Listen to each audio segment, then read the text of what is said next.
This big, beautiful bill will help so many people. Unfortunately, you're not one of them.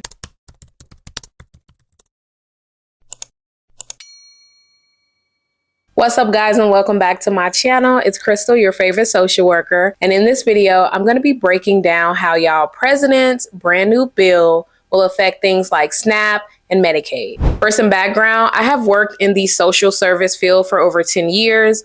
I also worked at the SNAP Medicaid office, which is the office that issues and approves food stamps and Medicaid benefits. I worked there for over 6 years. I have processed hundreds of SNAP and Medicaid cases, so I have a pretty unique perspective when it comes to topics like this. So, Trump's big, beautiful bill passed the Senate on July 1st of 2025. This bill will likely be signed into law by the time you see this video. Let's break down some key components to this bill and the damage it will do to low-income populations and people who receive SNAP benefits and Medicaid insurance. I know a lot of people like to think that they won't be affected by this bill, and they are hoping that it only targets people who they hate, but no, it'll affect you too. Here are some key components to this bill.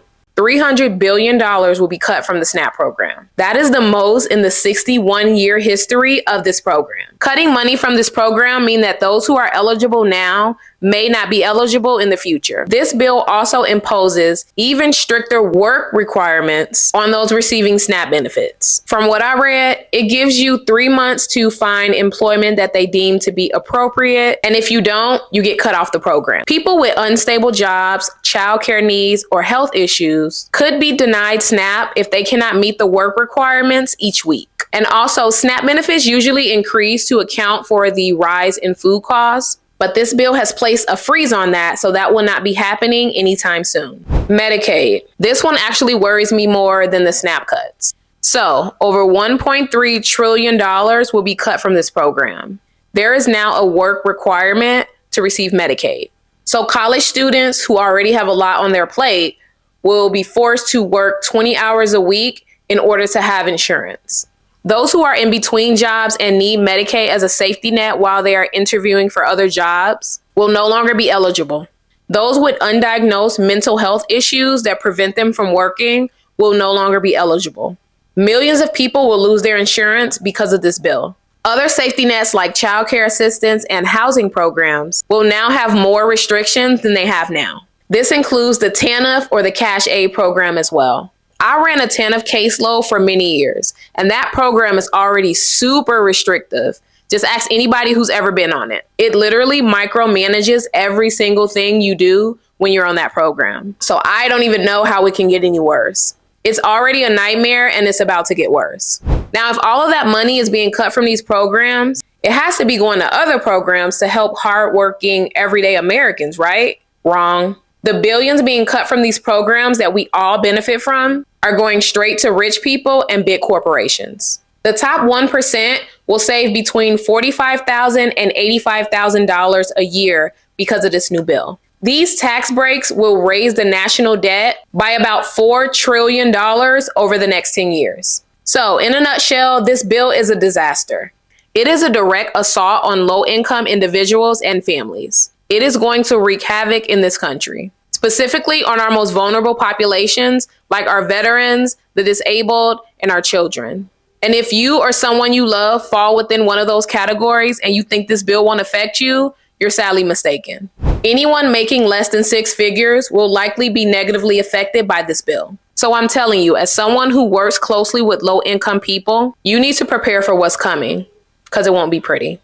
So the big bill passed. But what does that mean? What does that mean for you? What does that mean for me? What does that mean for us? There are winners and losers in this. And I'm going to be honest with you, and I'm not going to bury the lead. If you're watching this, you're one of the losers. Like, it's just pretty much guaranteed. So let's get into it. A winner, corporations. Their corporate tax is going to reduce from 35% to 21%. Woohoo! And as a consumer, you are not going to see that. Don't even think that you will. A loser is the younger generation because, see, the debt ceiling is going to be raised, which means that interest rate, that the interest on that is going to be higher, right? And the way that we pay that is by higher taxes. So in the next decade or so, there will be higher taxes to pay off that higher debt.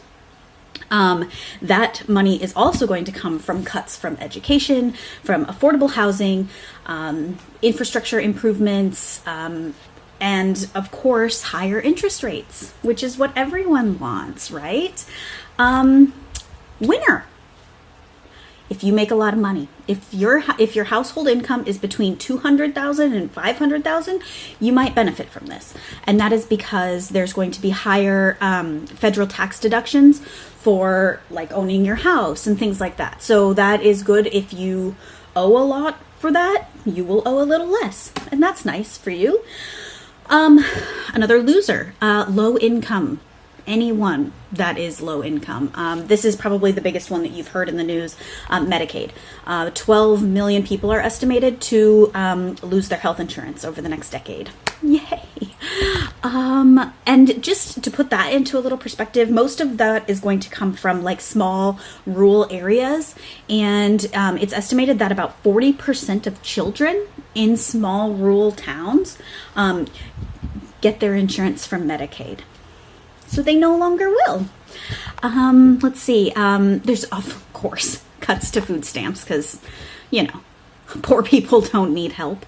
And then, of course, aside from even the Medicaid stuff, a lot of people who have the Affordable Care Act insurance, they're going to lose it. So that's fun.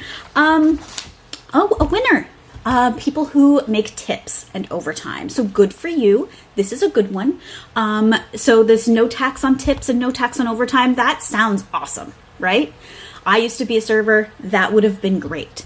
However, the thing is, 40% of tipped workers don't even meet the threshold to have to pay those federal taxes at all anyway. So it's actually not benefiting 40% of the people that it says that it's going to benefit.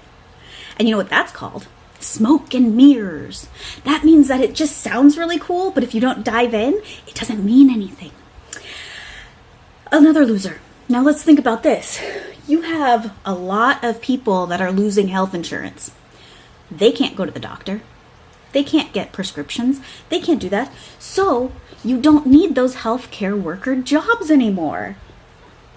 So a loser is healthcare workers, because there's going to be a big reduction in healthcare worker jobs. About 500,000 is the estimate of jobs that are going to be lost over this in the healthcare fields. This also is going to prohibit, this bill prohibits funding for any entity that offers abortions. So of course, Planned Parenthood, yes. So that's cool. Let's see. Oh, a winner. Fossil fuel companies. Excellent. This bill is going to roll back all of Biden's efforts, the Biden administration's efforts to curb vehicle emissions. Just get rid of those. We don't need clean air. It's also going to speed up development of new fossil fuel projects. So, even better. It's also going to allow for workarounds for oil drillers so that they can actually avoid paying more taxes. That is so exciting for them. And finally, the last loser on the list is the environment. This kind of goes hand in hand with the winners being the fossil fuel companies. The loser is going to be the environment. There's going to be new penalties on solar and wind farms because we don't want clean energy. There's going to be those clean energy tax subsidies. Get rid of those. Those are going away. We're also, of course, if you yourself are environmentally conscious, maybe you have solar panels or an EV, or you were looking into getting those, don't do it. There's no benefit to you anymore. You're not going to get any tax benefits. You're not going to get any rebates, nothing like that. So there you go. We don't like people and we don't like the environment. Come live in America.